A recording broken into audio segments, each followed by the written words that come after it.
जय हिंद दोस्तों, मैं नवीन शर्मा आप सभी का स्वागत करता हूं। आशा करता हूं आप सब एकदम अच्छे हैं, एकदम बेहतरीन हैं, एकदम शानदार हैं। एक बार सारे लोग बताएं कि आप कैसे हैं।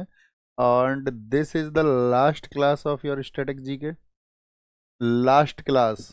केयर अप करो, रोएगा कोई नहीं, है ना। आंसू नहीं दिखने चाहिए किसी के। फेयरवेल है आज, विदाई समारोह है। विदाई समारोह समझ रहे हैं। चलो विदाई समारोह आज नहीं रखते हैं, फेयरवेल रखेंगे। इस दिल्ली पुलिस के स्टैटिक जीके का आपका सैटरडे को क्या डेट है? 19 है, 19 सैटरडे को रखते हैं फेयरवेल। ये जो सैटरडे है ना, इसी एप्लीकेशन पे मिलेंगे आपका सैटरडे को, ठीक है। और उस सैटरडे में हमारा मुद्दा क्या होगा कि जो जीएस आप पढ़ रहे हैं, उस जीएस में आपका स्कोर अच्छा कैसा हो। आप अभी जो मॉक टेस्ट लगा रहे हैं, मॉक टेस्ट में कैसे स्कोर बढ़ेगा, स्कोर बूस्ट कैसे हो, ठीक है। सैटरडे इस टॉपिक पे बात कर लेंगे, क्योंकि आज बात करेंगे तो बहुत लंबी बातें हो जाएंगी। तो सैटरडे आप लोगों के मुझे 20 से 25 मिनट चाहिए, कि 50 क्वेश्चन का 50 मार्क्स का बात है। और 50 क्वेश्चन इसमें जिसकी जितनी बेहतरीन परफॉर्मेंस होगी उसके सिलेक्शन के उतने ज़्यादा चांसेस हो। अपने पास क्या रूट मैप है ना। किस तरह से हम जो प्रैक्टिस सेशन शुरू करने वाले हैं अभी नायक 2.0, उसमें दिल्ली पुलिस के लिए हम क्या बेहतर करेंगे, या आपको किस तरह से चीज़ों को करना है, तो सैटरडे उन पे बात करेंगे, ठीक है। आप कहेंगे भैया मोटिवेशन वोटिवेशन नहीं चाहिए, जागरूकता चाहिए कि चीज़ें करनी क्यों हैं, सिलेक्शन क्यों लेना है। और दूसरी बात, सिलेक्शन कैसे लें, कैसे। कुछ ही बच्चों का सिलेक्शन हो पाता है, सबका क्यों नहीं होता। तो वो कुछ बच्चे क्या करते हैं, उसके लिए हमें वो रूट मैप बताओ। अब तक इतने बच्चों ने आरडब्ल्यू प्लेटफॉर्म से लाखों स्टूडेंट्स ने जॉब लिया, तो क्या प्रोसेस है। उन बच्चों से आपने भी तो एक्सपीरियंस किया होगा, सीखा होगा, वो बिल्कुल बताएंगे। हाँ हाँ हाँ, ठीक है ना। चीज़ों को सबसे अच्छा स्कोर कैसे बूस्ट होगा और अपना रिवीजन कैसे करें आप अच्छे से, इन दो चीज़ों पे हम बात करेंगे सैटरडे को। ओके। आधे घंटे बात हो जाएगी, जरूरी नहीं 20-25 मिनट बात हो, 30 मिनट होगी तो देर में गाइड कर देंगे, तो जरूरी है। ओके। चले जी, आज की क्लास में हमारा कुछ मैंने टॉपिक्स आप लोगों के लिए ऐड किए हैं दोस्त। पीडीएफ में मैंने कहा था पढ़ के आना, देखा था एक बार, इसमें कुछ एयरपोर्ट वगैरह होंगे, है ना। पढ़ना है इसको, मेरे साथ रीडिंग लगानी है, रीडिंग ध्यान से देखो, बातें नहीं करनी है। और अभी तुमको पता है कि थोड़ा सा आंखों में दिक्कत है, सर पहले हिस्ट्री करा दो। अरे भैया हिस्ट्री 2.0 में होगा, हिस्ट्री 2.0 में होगा। आप सब लोगों को 2.0 आएगा जब इसका, तो फ्री मिलेगा, उसमें हिस्ट्री करा देंगे। ओके। हाँ, पढ़ लो अभी हिस्ट्री के लिए। तुम्हारे पास अगर टाइम है तो तुम्हें डिमांड ही नहीं होनी चाहिए तुम्हारी हिस्ट्री की। RWSSC चैनल पर मैं हिस्ट्री पढ़ा रहा हूँ, जैसे तुम्हें टाइम मिले तो वहाँ से कर लिया करो। और जब इधर हिस्ट्री कराऊँ तो वो तो तुम्हारे लिए ऐसा हो जाएगा, फूक जैसा, छोटी मीठी गोली के जैसा हो जाएगा। देखना तुम एक बार पढ़ के तो देखो वहाँ, वो बताएंगे सैटरडे को। देखो कुछ तो अभी पूछने लगे हैं, सर जी पहले कौन सा सब्जेक्ट वेटेज करें, किसको सर हम आपका प्राथमिकता पर रखें। भैया जी, भाई साहब, लास्ट क्लास है, पिटाई कर दूंगा। आ जाओ भैया। भारत के प्रमुख हवाई अड्डे, हवाई जहाज का आविष्कार 1930 में दो भाई थे, अल्वर राइट विलो राइट, दोनों ने किया। वर्तमान में नागरिक उड्डयन मंत्री, यानी कि जो हमारा जहाज रानी है, उसके जहाज रानी सॉरी नागरिक उड्डयन कौन है? राम मोहन नायडू। बिल विमान वस्तुओं में हितों का संरक्षण विधेयक 2025 आया, कौन से, इस मंत्रालय ने अभी रिसेंट में कौन सा बिल पास किया है इसके लिए? विमान में जो वस्तुएं रखी जाती हैं उनके हितों का संरक्षण, विमान में सुधार हेतु लोकसभा में पास हुआ। 1912 में इंपॉर्टेंट ईयर है, कराची और दिल्ली के बीच में पहला हवाई मार्ग खुला था भारत का ब्रिटेन के सहयोग से। 1915 में पहली भारतीय एयरलाइंस, यहाँ से कभी कभार क्वेश्चन बनता है, एक बार रीडिंग लगा दो, रीडिंग लगा दो। पहली भारतीय एयरलाइंस टाटा सन्स लिमिटेड ने शुरू की। भारत का पहला हवाई अड्डा बमरोली हवाई अड्डा 1919 में शुरू हुआ था। कितने लोग बता सकते हैं बमरोली हवाई अड्डा कहाँ पर है? नागरिक उड्डयन विभाग बना था हमारे देश का 1927 में। भारतीय वायु अधिनियम आपका कब? 1934। 1940 में मोस्ट इंपोर्टेंट लिख लेना, HAL हिंदुस्तान एरोनॉटिक्स लिमिटेड की स्थापना हुई वालचंद हीरानंद द्वारा। क्या है? HAL, बहुत इंपॉर्टेंट है। तीन संस्थाएं पूछी जाती हैं, DRDO, DRDO defence research and development organisation कहाँ पर है भैया? नई दिल्ली में है। DRDO नई दिल्ली में है, ठीक है, नई दिल्ली में। और डीआरडीओ क्या करता है हमारा, डिफेंस के सामान बनाता है, डिफेंस के। कब बना था, 1958 में। Defence research and development organisation. बोलो मेरे साथ एक बार फुल फॉर्म इसका, defence research, defence research and development, development, लिख लोगे ना डेवलपमेंट की स्पेलिंग तो, हाँ जी भैया लिख लेंगे, उतने समझदार हैं। ORG मतलब ऑर्गेनाइजेशन। तो ये बना था आपका 1958 में। क्या सामान बना था, भारत के रक्षा के। जैसे इसरो है, इसरो, इसरो किस क्षेत्र में काम करता है बताओ, Indian space research organisation, Indian space, Indian space research, research organisation. तो ये है आपका इसरो। ये बना था 15 अगस्त 1969 को। इसका हेडक्वार्टर है आपका बेंगलुरु में। कहाँ पर है, बेंगलुरु में उसका हेडक्वार्टर है। ठीक है। तो ये क्या काम करता है, स्पेस का, ये डिफेंस का। तो भैया HAL क्या काम करता है, ये बनाता है, जैसे भारत में आप देखोगे एक भारत का हमारा अपना लड़ाकू हेलीकॉप्टर है, आपने सुना है कभी, ध्रुव हेलीकॉप्टर। ऐसे वो हल्के जो आपका हेलीकॉप्टर है उनको बनाता है। सर ये PDF में नहीं था, अरे भैया मैंने ऐड किया है आपके लिए, पढ़ लेना यार। जो PDF में था वो तो है, इसको भी ऐड कर लेना जो नहीं है। ये मैंने इसलिए तो आपके लिए लिखा है कि आप इसको पढ़ पाओ। 1946 में एयर इंडिया अस्तित्व में आई। पुराना नाम इसका क्या था, टाटा एयरलाइंस। तो मैं आपसे पूछूं एयर इंडिया की स्थापना कब हुई थी, 1946 में। अरे यार थोड़े बहादुर बच्चे बनो। तुमको जब बैच शुरू हुआ तभी मैंने बताया था दोस्त, कभी शिकायत नहीं करनी जिंदगी में। अगर किसी चीज के लिए शिकायत नहीं करोगे तो अपने आप ग्रेट होते चले जाओ। अरे भैया ये क्यों दे दिया, ये तो ही नहीं, ये तो तुम्हारी भलाई के लिए दिया होगा। अजय प्रताप सिंह मेरा दोस्त, सैल्यूट टू यू, बहुत बढ़िया। बिनती सर जी याद आएगी आपकी, नहीं भैया याद मत करना तुम, भैया वहीं आ जाएंगे नहीं। 1953 एयर कॉरपोरेशन अधिनियम, सिविल हेलीकॉप्टर की शुरुआत। 1972 में भारतीय अंतर्राष्ट्रीय हवाई अड्डा प्राधिकरण, यानी कि जो हमारा एयरपोर्ट अथॉरिटी है, ठीक है। और राष्ट्रीय हवाई अड्डा प्राधिकरण का गठन कब हुआ, 1986 में हुआ।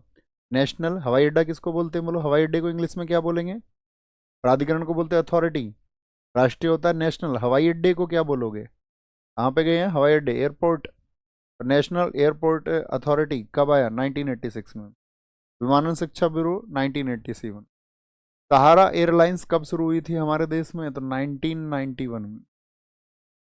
जेट एयरवेज कब शुरू हुआ था। ये सब वो हैं जो साथी आपका क्या देती हैं सुविधाएं, यात्रियों को उड़ने की सुविधाएं देती हैं। मतलब यात्रियों को जहाज में बैठ के उड़ने की, यात्री तो नहीं उड़ सकते, ठीक है। द्विवेदी जी कह रहे हैं सर आप हिस्ट्री क्यों नहीं पढ़ाते हैं, बताइए ना प्लीज। अरे दोस्त हिस्ट्री हम पढ़ाते हैं, RWSSC चैनल पे पढ़ाते हैं। 1 बजे से 3 बजे तक क्लास होती है हर रोज, YouTube, Monday to Friday. Modern history पढ़ना 28 तारीख से शुरू होगी। इधर से फ्री हो जाओगे तो उधर पढ़ लेना, ओके। यहाँ पढ़ना हो बैच में, यहाँ पढ़ लेना, जैसे तुम्हें लगे वैसे पढ़ लेना, जोर जबरदस्ती कोई नहीं है। कह रहे भैया हम बहादुर हैं बहुत, हम आपके सामने ही सीधा सीधा समझ लेंगे। ठीक है तबधारी भाई, ऐसा कर लीजिए। वहाँ बुक में कोई बैठा होगा तुमको जो बोल के बता देगा, वो कर लेना। 1995 में भारतीय अंतर्राष्ट्रीय हवाई अड्डा प्राधिकरण को राष्ट्रीय हवाई अड्डा प्राधिकरण में विलय करके भारतीय हवाई अड्डा प्राधिकरण बना। कौन सी दो चीजों को बनाया गया, यानी कि नेशनल एयरपोर्ट अथॉरिटी किस किस को मिला के बनी, तो आप कहेंगे भैया ये बनी है इंटरनेशनल एयरपोर्ट अथॉरिटी, और नेशनल नेशनल एयरपोर्ट अथॉरिटी को मिला के बना है आपका Indian airport authority. SSC CGL prelims 2023 में पूछा गया क्वेश्चन है, भारतीय हवाई अड्डे प्राधिकरण की स्थापना कब हुई। 2 अक्टूबर 2000 को सहारा एयरलाइंस का नाम बदल के क्या कर दिया गया, सहारा जो 1991 में चली थी उसका नाम बदल के 2000 में। जस्ट बस एक बार रीडिंग लगानी है, ऐसे क्वेश्चन नाक के बराबर बनते हैं, ठीक है। ठीक है, क्या बोलेंगे, निजी ग्रीनफील्ड हवाई अड्डों को स्थापना 2004 में। 2005 में किंगफिशर एयरलाइंस बनी थी। बताओ किंगफिशर एयरलाइंस किसकी है, किंगफिशर एयरलाइंस किसकी है। सबसे व्यस्त हवाई अड्डा कौन सा है हमारे देश में, जहां सबसे ज्यादा उड़ानें उड़ती हैं, दिल्ली का IGI, इंदिरा गांधी इंटरनेशनल। कब शुरू हुआ था इंदिरा गांधी इंटरनेशनल, 1930। सबसे लंबा रनवे कहां पर है, यहीं पर है आपका, क्या बोलेंगे, सबसे लंबा रनवे। तब इसका नाम होता था वेलिंगटन हवाई अड्डा, क्योंकि वेलिंगटन कौन था भारत में, एक वायसराय था।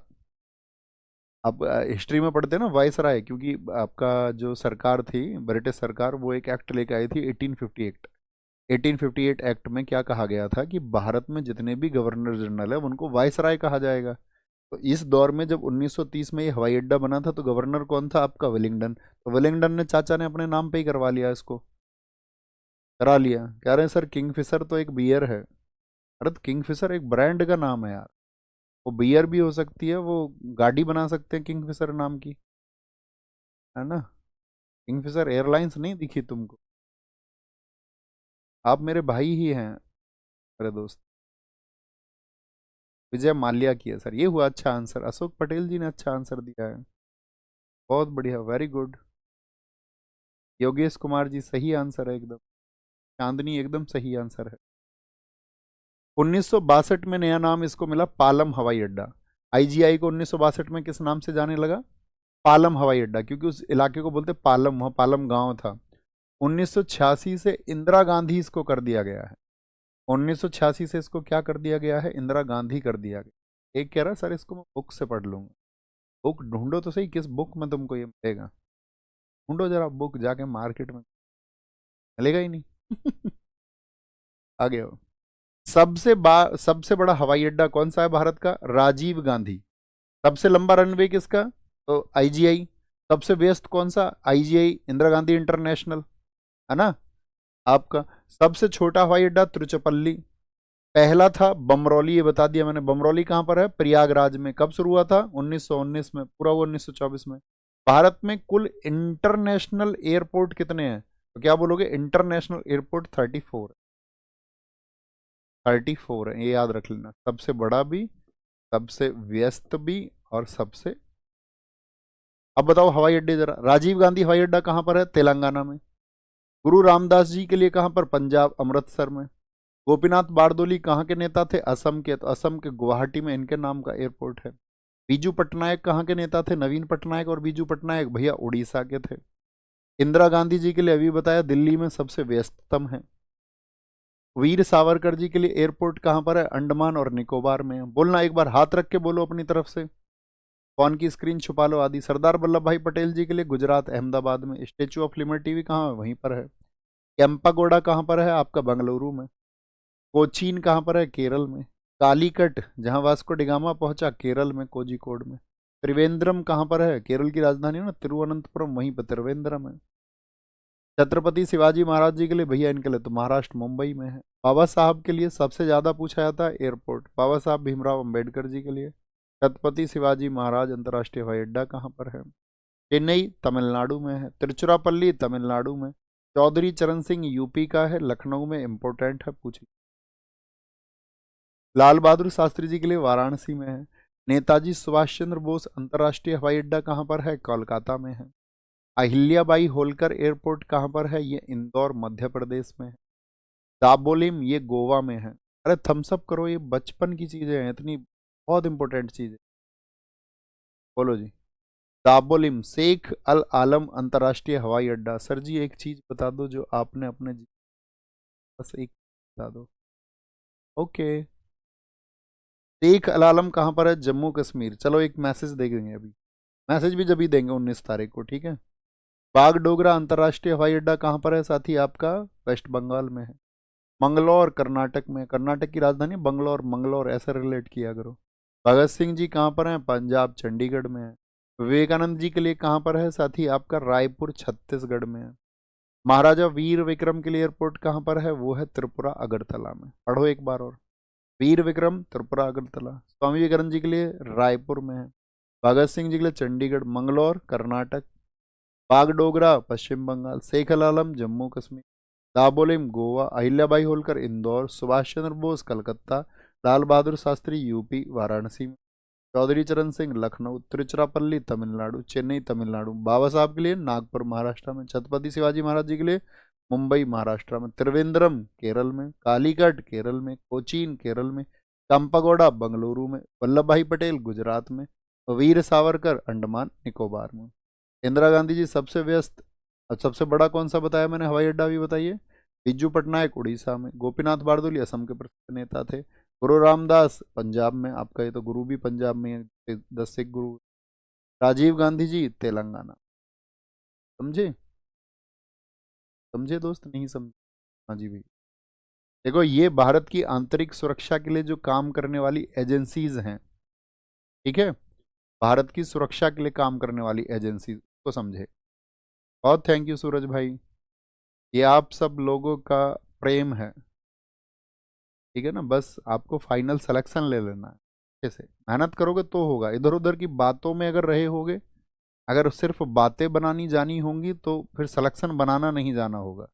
जो बातें नहीं बनाते हैं ज़्यादा वो सिलेक्शन बना ले जाते हैं। बस अपने आप को बिजी रखना अपनी पढ़ाई में।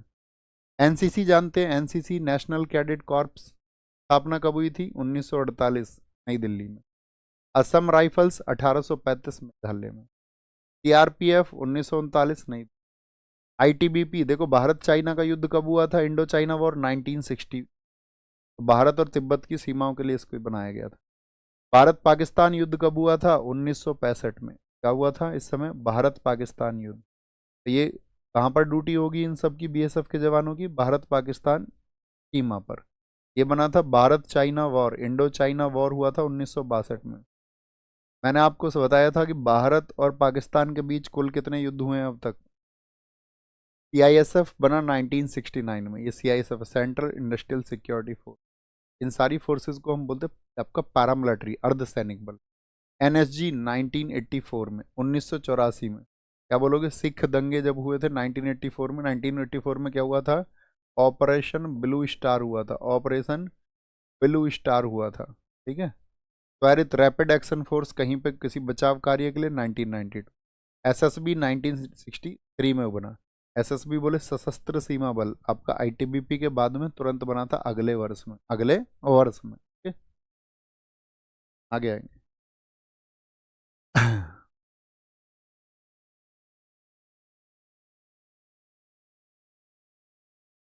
सर जी रिवीजन स्टार्ट कर रहे हो? अभी सिलेबस ही पूरा नहीं हुआ बेटा, रिवीजन स्टार्ट नहीं कर रहे हैं। आप आराम से करते रहो रिवीजन। आप 6 महीने तक ना खत्म करो, 8 महीने तक ना खत्म करो, वो आपका हेडक है। बच्चू आपको तो पढ़ते, वो तो आपके ऊपर डिपेंड करेगा ना कब तक पढ़ रहे हैं आप। जिस नायक 2.0 को हम शुरू करेंगे 1 मई से, तो वो एक प्रैक्टिस सेशन है। आप अब तक पढ़ के क्या सीख चुके हो, क्या नहीं आता है आपको, वो जानना है, समझ रहे हो। और अगर उसको तुम जरूरी थोड़ी अभी कर, बाद में कर लेना, तुम्हारी मर्जी है। तो कबीरदास का कथन है, काला करे सो आज कर। अब वो तुम्हारी मर्जी, तुम करो अगले साल करो, तुम 2 साल बाद करो, तुम्हारा सबका हेडक है ना अलग अलग। हम तो उनके लिए कर रहे हैं जो डेस्परेट है, जो हमने कहा गाइडेंस प्रोग्राम के अकॉर्डिंग चलते हैं कि जो गाइड कर दिया वही करूंगा गुरुजी, इसके अलावा कुछ नहीं करूंगा। जो आप कहोगे वो करूंगा, और सिलेक्शन नहीं हुआ तो आप जिम्मेदार हैं। अगर आपने डेडिकेशन उतना दे दिया तो उतने डेडिकेशन देने वाला बच्चा होता ही 1% है। 99% दे ही नहीं पाता डेडिकेशन, उसे 1% का हो जाता है। ये बताओ, रेलवे के जोन है, रेलवे के एग्जाम्स में बहुत पूछे जाते हैं, दिल्ली पुलिस में भी पूछा जा सकता है आपका बेटा। रेलवे के 18 जोन है। रेलवे के 18 जोन में आपका उत्तर रेलवे नई दिल्ली में सबसे इंपॉर्टेंट। पूर्वोत्तर रेलवे आपका गोरखपुर में है। पूर्वोत्तर सीमांत रेलवे, इनको देखना एक बार। पूर्वी रेलवे कहाँ पर है? कोलकाता में है। जो एक नाम वाले हैं वो पता होने चाहिए। तो दक्षिण रेलवे का कोलकाता है। दक्षिण मध्य रेलवे सिकंदराबाद है। दक्षिण रेलवे चेन्नई में है, दक्षिणी रेलवे। मध्य रेलवे आपका मुंबई में है। पश्चिमी रेलवे आपका मुंबई में है। कहाँ पर है? मुंबई में है, ठीक है। समझ गए? देखो क्या बोला मैंने, आप रीजनिंग करते हो। नॉर्थ साउथ, नॉर्थ की तरफ कौन हो गई? दिल्ली हो गई। साउथ की तरफ कौन हो गया आपका? चेन्नई हो। मध्य में बोल दिया इन्होंने मुंबई को। वेस्ट में हो गया आपका मुंबई हो गया, क्या बोलेंगे? चर्च गेट मुंबई में हो गया। ये आपका क्या बोलेंगे, देखो ध्यान से। ये आपका रेलवे कितने टोटल कितने जोन है रेलवे के? 18 जोन है। 18 जोन है, ठीक है। बहुत बढ़िया रामचंद्र जहांगीर, कमाल कर दिया। रामचंद्र कह रहे हैं सर जी मैं रोज एक्सरसाइज करता हूँ, सपाटे लगाता हूँ, कहीं फिजिकल में फेल ना हो जाऊं। बच्चे बहुत रोते हैं। पिछली बार ऐसा हुआ था जब दिल्ली पुलिस का पेपर हुआ और उसके तुरंत बाद में फिजिकल करा लिया। पिछली क्लासेस में, पिछले वर्ष भी, उससे पिछले वर्ष भी मैं गाइड करता रहा बच्चों को कि अगर आप एक अच्छे स्टूडेंट हैं, आप मेहनत करते हैं, तो या तो मेहनत करते होंगे या बातें बनाते होंगे। अगर आप मेहनती हैं तो आप 10-15 मिनट एक्सरसाइज किया करो डेली। अब आप पढ़ने में इतने कमजोर हो जाते हो कि शरीर कमजोर हो जाता है बहुत ज़्यादा, और एक्सरसाइज को टाइम नहीं दे पाते हो, तो फिर रनिंग के लिए कम टाइम मिला तो आपको, नहीं भैया अभी तो रनिंग के लिए जब देखा जाएगा कम टाइम मिलेगा, तब अभी तो समय ही नहीं मिल रहा है। तो वो आपकी बॉडी के लिए आज भी तो अच्छा है, आपके शरीर को आज भी तो मजबूत करेगा वो। एक छात्र को तो वैसे भी व्यायाम करना चाहिए, व्यायाम तो सभी को करना चाहिए, छात्र क्या सभी को करना चाहिए। इसीलिए मैं आपसे कहता हूँ थम्स अप करो, हाँ भैया 10 मिनट, जो एक्सरसाइज नहीं भी करता वो शुरू करेगा मिनिमम 10-15 मिनट एक्सरसाइज रखो लास्ट टाइम पे, ताकि तुमको अपना फिजिकल वगैरह के लिए दिक्कत ना आए, वो होना ही चाहिए। ओके, हम सब करके बताओ, करेंगे भैया। जल मार्ग, देखो 4 जल मार्ग याद रखने हैं।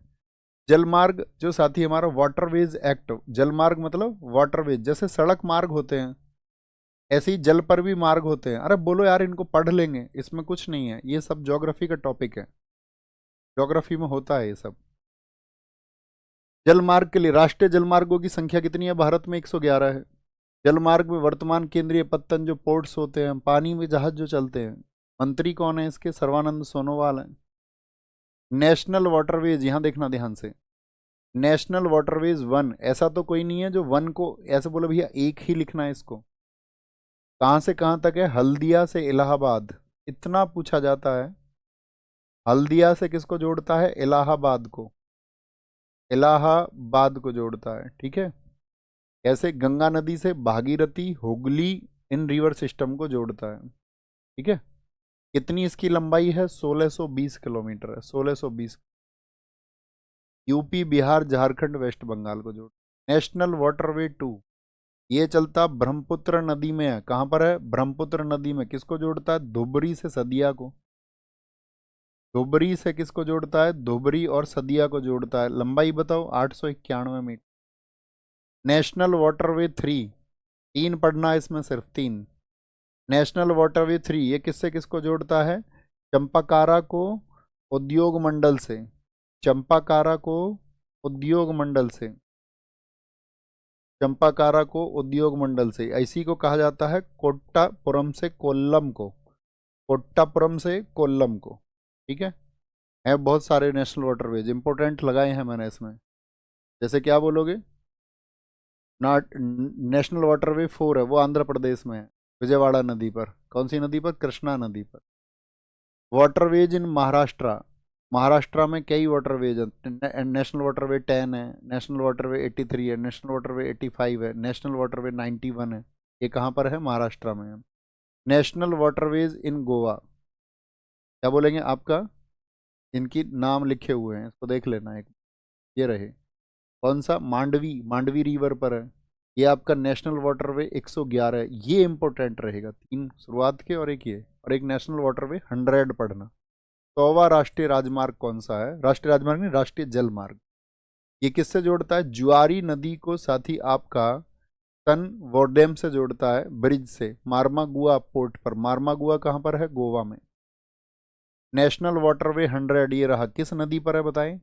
नेशनल वाटरवे 100 भैया तापी नदी पर, तापी नदी पर। बोले भैया पढ़ेंगे एक एक बार, छोड़ना नहीं है इसको, अभी भी बने तो इम्पोर्टेंट है, थोड़ा सा पढ़ लो एक बार, कोई दिक्कत नहीं है। बहुत बढ़िया, तपधारी मेरे कमाल, अब की बार तो तुमने अच्छी बात कर दी। हैं? सारी वही बुद्धि की बातें करेगा, सारी की सारी, है ना। कभी कुछ कहता, कह रहा इसको मैं बुक से पढ़ लूंगा। कभी कहता जी जाट्टा के बालक है, सोते सोते फिजिकल कर देंगे। है व्यावहारिक बात क्यों करते हो? सोते सोते फिजिकल हुआ आज तक किसी? है? सोते सोते तो सिर्फ बच्चे का निकल सकता है, डेड डेस। सोते सोते फिजिकल होता होगा कभी किसी? ये नहीं बोल सकते कि हाँ भैया मेहनत करेंगे, सोते सोते फिजिकल कर देंगे, और फिर बाद में रह जाएंगे गुरुजी सोते सोते ही रह गए। पढ़ना है और सेलेक्ट होना है, हो जाओगे। बातें नहीं बनानी, अभी समझा है ना, बातें बनाने वाले बातें ही बनाते रहते, और तुम नहीं मिला मुझे सिलेक्शन लेके। तपधारी नाम चाहिए जरूर, आगे बताना जी भैया मैं तपधारी, तब समझेंगे हाँ तुमने तप किया था अपने सिलेक्शन के लिए, तुम ठीक बोलते। और नहीं तो फिर देख लो, फिर अपनी दोस्त फिर किसी बात की दोस्ती नहीं। राष्ट्रीय राजमार्ग सड़कों के लिए 2019 तक देश में 63,31,791 किलोमीटर का सड़क नेटवर्क है, जो विश्व में दूसरा सबसे बड़ा क्या है, बड़ा सड़क नेटवर्क है। यानी हम सड़कों के मामले में कौन से नंबर पे आते हैं, फटाफट बोले, दूसरे नंबर। सड़क परिवहन और राजमार्ग मंत्रालय जो होता है राष्ट्रीय राजमार्गों के विकास और रखरखाव के लिए जिम्मेदार है। सबसे ज्यादा लंबाई जो बताई जाती है वो किसकी है, NH44, इसको बोलते हैं NH, नेशनल हाईवे। आप कभी सड़क पे गए हो नेशनल हाईवे पे तो कौन लिखा रहता है, किसके बोर्ड लगे रहते हैं, NHAI के बोर्ड लगे देखे हैं। तो NHAI का फुल फॉर्म लिखो सारे लोग, कौन सबसे पहले लिखता है। तो NH44, इसकी लंबाई 4112 किलोमीटर, कहाँ जोड़ता है, श्रीनगर से कन्याकुमारी। इसको सबसे लंबी सड़क या उत्तर दक्षिण गलियारा भी कहते हैं। कि दोस्त सोचिए, श्रीनगर कहाँ पर है, जम्मू कश्मीर में, तो उत्तर से, और कन्याकुमारी कहाँ है, दक्षिण में। उत्तर से दक्षिण को जोड़ता है दोस्त या नहीं जोड़ता, हाँ जी, बहुत इंपॉर्टेंट है। NH47 ये सबसे छोटा है, 6 किलोमीटर का, कुंडानूर में है। NH27 ये पोरबंदर से असम को जोड़ता है। पोरबंदर से असम को मतलब देखिए जरा यहाँ, पोरबंदर से असम को कैसे जोड़ेगा, पश्चिम में पोरबंदर, गुजरात में गांधी जी का जन्म हुआ। असम के सिलचर तक आपका ये NH27 यानी वेस्ट से ईस्ट, पूर्व पश्चिम बोलते, पूर्व पश्चिम, इसको जोड़ता है, ईस्ट और वेस्ट को। NH48 दिल्ली और चेन्नई को जोड़ता है। NH52 हिसार से हुबली, हुबली है कर्नाटक में। NH6 मेघालय से मिजोरम को जोड़ता है। NH19 ये GT रोड का पुराना नाम है, जो दिल्ली कलकत्ता से जोड़ता है। चेन्नई से कलकत्ता को जोड़ती है आपका NH60। NH48 आपका दिल्ली से चेन्नई तक। सबसे लंबा राष्ट्रीय राजमार्ग कौन सा है, NH44, कहाँ से, कितने, 11 राज्यों से। गोल्डन क्वाड्रिलेटरल कितने लोगों ने पढ़ रखा है, क्या बोलेंगे, इसकी कुल लंबाई है गोल्डन क्वाड्रिलेटरल की 5846। चार महानगर किन को जोड़ता है दोस्त, चार महानगर हैं आपके, यहाँ पर तो हो गया दिल्ली, इधर हो गया आपका मुंबई, इधर हो गया चेन्नई, और इधर हो गया कोलकाता। तो इन चारों को जोड़ता है तो क्या बनाता है, क्वाड्रिलेटरल बनाता है, चतुर्भुज बनाता है। इसको कब शुरू किया गया था, 2001 में। तैयार कब हुआ ये, 2012 में तैयार हुआ। 2012 में कितने लाइन का है स्वर्णिम चतुर्भुज, 6 लाइन का बना हुआ। भारत में सड़कें बनाता कौन है, national highway authorities of India, सबसे पहले अर्पण जी ने लिखा था आपका, बहुत बढ़िया। योगेंद्र नादी जी ने सही आंसर दिया। नहीं यार अंकित वर्मा, तुम तो कुछ भी लिख रहे हो, तुम्हारे वाली ने तुम्हारी पिटाई कर दिया क्या आज। अबे क्या लिख रहा है कुछ अबे मोटी अकल के इंसान, मोटी नहीं होती अकल। एक और बात बताऊं, आप हिंदी के यदि छात्र रहेंगे तो आपको पता चलेगा भैया ये महीन होती है, बारीक होती है। आप कहेंगे नहीं भैया, अकल कैसी होती है, क्या बोलते हैं, कैसी अकल, मोटी अकल हो सकती है किसी की, आप बताओ क्या कहोगे, अकल को क्या कहेंगे, पतली अकल, मोटी अकल, ऐसा बोल सकते हैं, नहीं भैया, कम अकल। पब्लिक वर्क्स डिपार्टमेंट, एक तो PWD है। आप अक्सर देखोगे मेट्रो के पुल देखे हैं आपने, मेट्रो के पुल किसके बनाए हुए थे, PWD। स्थापना हुई है इसकी आपका 1954 में, 1854, 1854, डलहौजी के द्वारा। क्योंकि डलहौजी ने भारत में बहुत सारी चीजें आपने हिस्ट्री में पढ़ी होगी। PWD डाक व्यवस्था उसने शुरू, हाँ, रेलवे को उसने शुरू। जो डलहौजी है इसका कार्यकाल है 48 से 56, 1848 से 56 के बीच में जो हुई वो डलहौजी के द्वारा भारत में वायसराय के तौर पर कराई गई। ठीक है, बोलेंगे भी फटाफट से। सर कहीं कहीं पे NH27 को बड़ा बताया जाता है, देखो मैं बताता हूँ इसका भी डाउट। जो NH27 है इसका भी मर्जर आपको कहीं कहीं देखने को मिलेगा कि पोरबंदर से असम के सिलचर को जो जोड़ता है NH20, लेकिन ऑफिशियल साइट के डेटा के अनुसार NH44। दोनों ऑप्शन में आए तो आपको NH44 चुनना, लेकिन NH44 नहीं दिया हुआ है तो आपको NH27 चुनना। केंद्रीय लोक निर्माण विभाग के अधीन, किस विभाग के अधीन है, लोक निर्माण, PWD के अंदर। मुख्यालय इसका नई दिल्ली में, महानिदेशक राकेश मिश्रा। PRO, आपने देखा बॉर्डर रोड ऑर्गेनाइजेशन, पहाड़ी क्षेत्रों में सड़कें आपने देखी है या नहीं, बहुत शानदार, ब्रजेश कुमार जी आपने ठीक बताया एकदम। बोलो जी। BRO बॉर्डर रोड ऑर्गेनाइजेशन 1960 में बना नई दिल्ली में। भैया इसको तो हम पढ़ चुके हैं, थम्स अप करो इन सारी चीजों को। पहले कितने लोग पढ़ चुके हैं अन्य सब्जेक्ट में।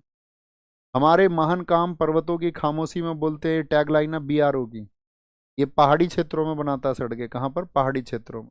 प्लेन में कौन बनाता है? समतल पर, जैसे आपके आसपास कोई हाईवे होगा। रक्षा मंत्रालय के अधीन है BRO। BRO के महानिदेशक है रघु श्रीनिवासन। NHAI, इसकी स्थापना 1995 में हुई। ये प्लेन में सड़कें बनाता, प्लेन यानी समतल पर। पहाड़ों में कौन बनाएगा? BRO। समतल पे कौन बनाएगा? NHAI। क्या बोलेंगे? मुख्यालय नई दिल्ली, अध्यक्ष संतोष कुमार। NHAI अधिनियम में 1988 इंपोर्टेंट है। NHAI सबसे ज्यादा पूछा जाता है। जैसे मुझे बताओ NHAI की टैगलाइन, कभी आप एक्सप्रेसवे पर जाओ तो आप देखना, NHAI सड़कें नहीं देश निर्माण भी करता है। इसकी टैगलाइन है। क्या टैगलाइन है? NHAI, NHAI सिर्फ देश नहीं बनाता, सिर्फ सड़कें नहीं बनाता, सॉरी, सिर्फ सड़कें नहीं बनाता, देश भी बनाता। NHAI सड़क निर्माण ही नहीं, सड़क निर्माण ही नहीं, यानी सिर्फ सड़कें नहीं बनाता, देश भी बनाता है। अगर सड़कें अच्छी होंगी जिस देश की, वो देश अच्छा होगा। NHAI सड़क निर्माण ही नहीं, देश निर्माण भी करता है। क्यों भैया सड़कें अच्छी होनी जरूरी क्यों? सड़कें जब अच्छी होती है ना दोस्त, उस देश की गति बढ़ती है। हमारे देश में जैसे कुछ सामान जाना है, उत्तर से दक्षिण में जाना है। अब सड़कें खराब है तो सामान दक्षिण में पहुंच ही नहीं जाएगा, जो उत्तर में पैदा होता है वो सामान क्या हो जाएगा? रुटन, सड़ जाएगा। अगर सड़कें अच्छी नहीं होंगी, सड़कें अच्छी होंगी तो वो क्या होगा? आपका पहुंच जाएगा दक्षिण में। दक्षिण का सामान कहाँ जाएगा? भारत में। सब्जियां या जो भी प्राकृतिक चीजें, वो खराब होने से बचती, गति बढ़ती, लोगों का समय बचता है, तो लोग उस समय को दे पाते, नहीं तो सड़कों पे ही समय गुजर जाएगा। हो ना? समझे? मील के पत्थर पर चिन्ह, पीला। पीला चिन्ह क्या होता है आपका? जो मील के पत्थर होते हैं सड़क के किनारे, जो माइल स्टोन बोलते हैं इनको। क्या बोलते हैं? माइल स्टोन, जिन पे किलोमीटर वगैरह लिखे रहते हैं। देखे ना? पीले का मतलब क्या होता है? अगर पीले माइल स्टोन है तो समझ जाना आप किसी नेशनल हाईवे पे चल रहे हो। अगर ग्रीन कलर के माइल स्टोन आपके साइड में आ रहे हैं कि भैया इतने किलोमीटर ये शहर है, इतने किलोमीटर, तो समझ जाओ वो स्टेट का साथी हाईवे है। नारंगी ऑरेंज कलर का है तो आप समझ जाओ एक गांव की कोई सड़क है। काले नीले और सफ़ेद आ रहे हैं तो किसी बड़े शहर में आप एंटर कर चुके हो, किसी बड़े शहर में। ठीक है? इतना भर हमारा आज का ये चीज़ें हैं, इसको रीड आउट आपको करना है। एक बार रीड आउट और करना। कुछ टिनी टॉपिक्स हैं जिनसे एक एक दो दो स्टेटमेंट बनते हैं। एक एक दो दो स्टेटमेंट के लिए हम अलग से कोई क्लास लगा भी नहीं सकते हैं कि भाई अलग से कोई क्लास लगा ले। लेकिन इसमें सबसे इम्पोर्टेंट ये होगा, जो कुछ भी होगा उसको हम नायक 2.0, ठीक है? हालांकि मोस्ट ऑफ कुछ ऐसा बचा नहीं है जो हमको स्टैटिक जी के SSC के लिए पढ़ना चाहिए, वो सब हम कवर कर चुके। फिर भी मैं प्रयास करूंगा अगर ऐसा कुछ रह गया है तो उसको नायक 2.0 प्रैक्टिस सेट, इसको अपने दिल में बसा लेना दोस्त। कितने से शुरू होगा डेट? ये प्रैक्टिस सेट शुरू होगा 3 बजे से। कितने बजे से? 3 बजे ये होया करेगा। और लगभग रोज आपका, क्योंकि पढ़ते पढ़ते अपने आप को इसको करके करे बगैर ये सोच लो एग्जाम में जाना मत। प्रैक्टिस सेट 3 बजे से शुरू होगा। चैनल होगा RWSSC, उस पर SSC के सारे एग्जाम्स के लिए इस प्रैक्टिस सेट को हम करा रहे हैं। मतलब ज़बरदस्त है। पिछला वाला आपका, जैसे पिछली बार आप किसी भी बच्चे से दिल्ली पुलिस में सेलेक्ट हुआ, मैंने परिश्रम सेट, जो परिश्रम प्रैक्टिस सेट कराया, वो कितना हेल्पफुल रहा। और भी इस बार आपका दुगनी मेहनत से करेंगे और अच्छे से। ठीक है? 3 बजे से शुरू होगा आपका मई के फर्स्ट वीक में। कब से शुरू होगा? मई के फर्स्ट वीक। मई फर्स्ट वीक, मई फर्स्ट वीक यानी कि जो उसमें जो फर्स्ट मंडे होगा, जो पहला मंडे होगा उससे मंडे टू फ्राइडे होगा। बाकी आपके लिए मैं इतना ही कर सकता हूँ दोस्त, इतना ही एफर्ट लगा सकता हूँ। यहाँ फिर से क्लास होगी लगभग 1-1.5 घंटे की, प्रॉपर चलेगी 5 दिन। आपका लगभग 30 से 35 सेट होंगे, तो 2 महीने की हमारी वो प्रैक्टिस हो जाएगी। फिर मुझको लगेगा आपके लिए और क्या प्रैक्टिस मैं आपको करा सकता हूँ, कराता रहूँगा। हालांकि इसके बाद में कुछ, इसमें सारे सब्जेक्ट की प्रैक्टिस होगी, ज्योग्राफी भी, हिस्ट्री पर एकदम क्रम से। और पॉलिटी है, पढ़ चुके तो आप समझ जाओगे कि आज अच्छा प्रेम्बल के क्वेश्चन होंगे तो कल किसके क्वेश्चन होंगे। कल आपका अच्छा पहला आर्टिकल 1 to 4 का क्वेश्चन होगा। अच्छा आज सिटीजनशिप के आएंगे तो अभी पढ़ क्या होगा? सिटीजनशिप पढ़ लेते हैं। ठीक है? फिर आपको पता रहेगा नेक्स्ट डे भैया आज का आपको फंडामेंटल राइट के क्वेश्चन पूछेंगे पॉलिटी से। हिस्ट्री में पूछेंगे भैया 1857 के क्वेश्चन, ज्योग्राफी में भैया पूछेंगे आपका हवाओं से क्वेश्चन, और इकोनॉमिक्स में भैया पूछेंगे आरबीआई के क्वेश्चन। तो आपको एक आइडिया लग जाएगा धीरे धीरे खुद ही क्या चल रहे हैं, थोड़ा मजा आएगा प्रैक्टिस, क्या क्वेश्चन बन सकते हैं, कुछ फैक्ट आपको भी पता चलेंगे, अच्छा ये तो कवर ही नहीं हुआ था, भैया ने इसको भी कवर करा दिया। ओके ठीक है, ख्याल रखिए अपना बहुत सारा। ओके ओके ओके ओके, बहुत बढ़िया बहुत बढ़िया। तो प्रैक्टिस का मतलब प्रैक्टिस होता है, जिसको लगे कि आगे पिछड़ा हुआ हो ये करके जाना। ओके, तो tata bye bye. Syllabus complete हो चुका है, बाकी आप सबको गाइड करने के लिए कैसे रिवीजन करें, सैटरडे एक सेशन रख लेंगे, सैटरडे इसी समय 5 बजे यहीं एप्लीकेशन में, सेम टाइम सेम जगह, सेम टर्म सेम जगह अगले हो दिन। ठीक है, थैंक यू।